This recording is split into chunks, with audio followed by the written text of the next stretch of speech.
Well, what's up again there, guys? Brian here at 3TR, and welcome to the next episode of The People's Questions. This episode, we got a much shorter episode, probably less than 7 questions. I think they're all regular, so that's good that everyone came back. So the first question comes from Hyuga Blood 881, and you want to know, if I could train in either one lightsaber combat style or hybridize a few forms to a unique style, what would they be and why? Okay. One, I don't think it's a smart idea to just train in one.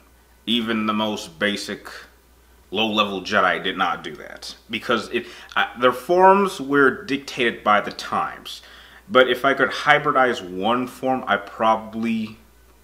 I could pick just one form, it would probably be Xi'an or Gemso.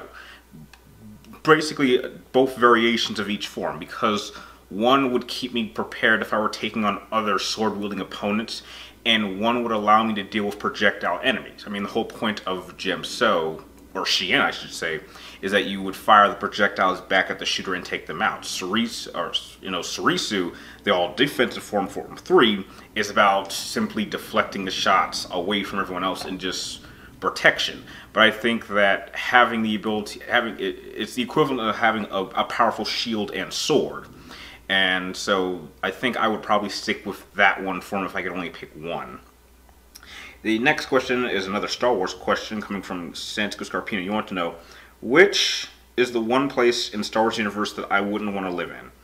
Oh, that's easy. I would not like to live on Korriban. And yes, it is Korriban, not Morabon, like the stupid Clone Wars show would say. But for those of you that don't know, Korriban is the homeland of the Sith.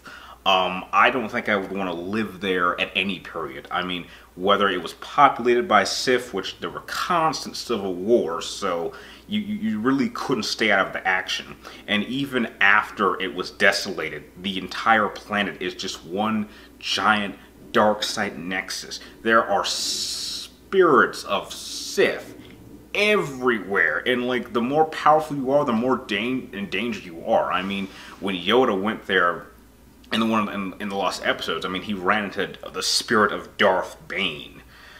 So who knows what I would run into? It'd be pretty scary. Next question comes from Matt Cruz. You want to know, who is my favorite band in music?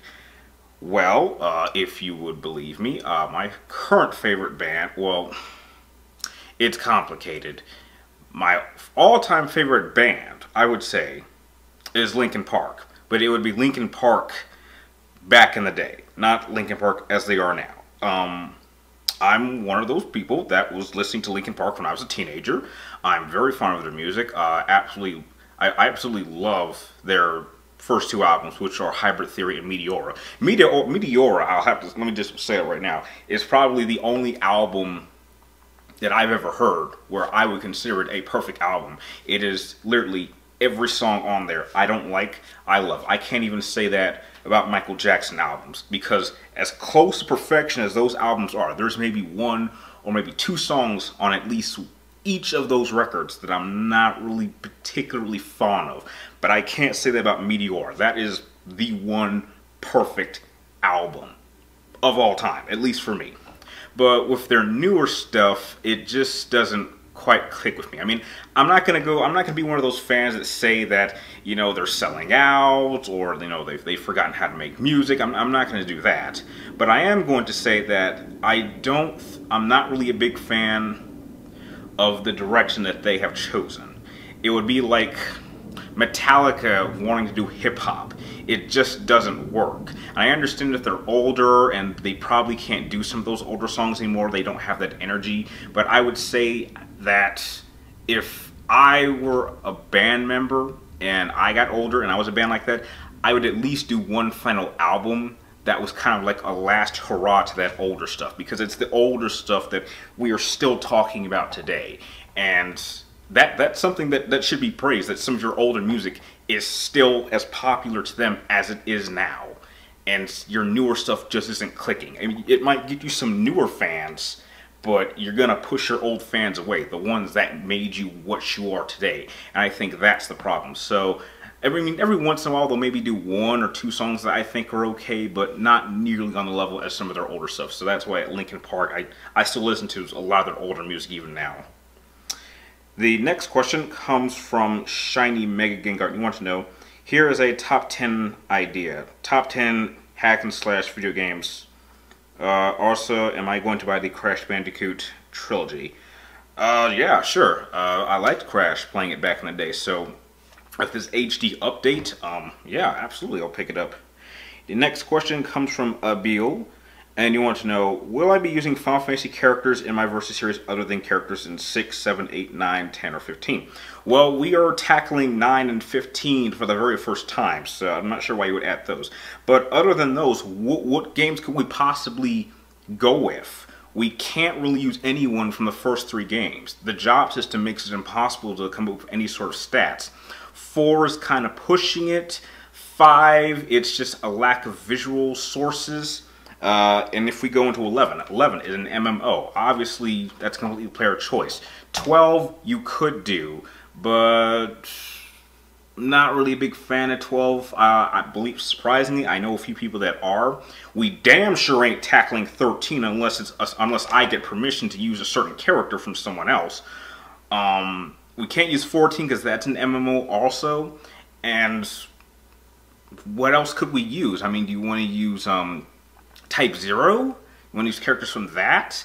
There really aren't too many characters you could use outside of those staple games that you could use in the Versus series. I mean, there's a few, but I can't really think of any matchups that would be interesting and feel balanced outside of those games. So it's not that I don't want to, it's just some of them that they simply can't be done. The next question comes from Joe O'Cleo. You want to know, which virus is proven superior? Albert Wesker's with Ouroboros or Alex Mercer with Blacklight? I don't even know what the hell Alex Mercer is. I never even played the second prototype game, so I don't even really know how that virus works. Although I know that Ouroboros is kind of a mixture of multiple different viruses. So I really can't answer that question, because as powerful as something like Ouroboros is, it's not unstoppable. It can be stopped. But I don't really understand exactly what Alex Mercer or how his virus works, so I can't really say. And the last question of the episode comes from Matthew Keller. You want to know, do I think the Skywalker bloodline should be apart from the Jedi Order, or do you think they're constant ties within the dark side, such as Darth Vader, Kate Skywalker, or Kaitis? No, I don't think you should cut the Skywalkers off. I think that because their bloodline is so powerful with the Force, you're going to have a few members fall into the dark side. That's just going to happen. But you're also going to have an equal amount of characters fall into the light. So I think it kind of balances out. So no, I wouldn't take the Skywalkers out. And with that, those are all the questions you guys have sent me this time. I'd like to thank all of you guys for making this episode possible. If you guys have any more questions you would like me to answer in next week's episode, be sure to type them in the comments down below. Make sure you get them into me before next Wednesday before I start filming this, and make sure there's only one question per person. And like always, I'd like to thank you guys for watching, and I will see you next time.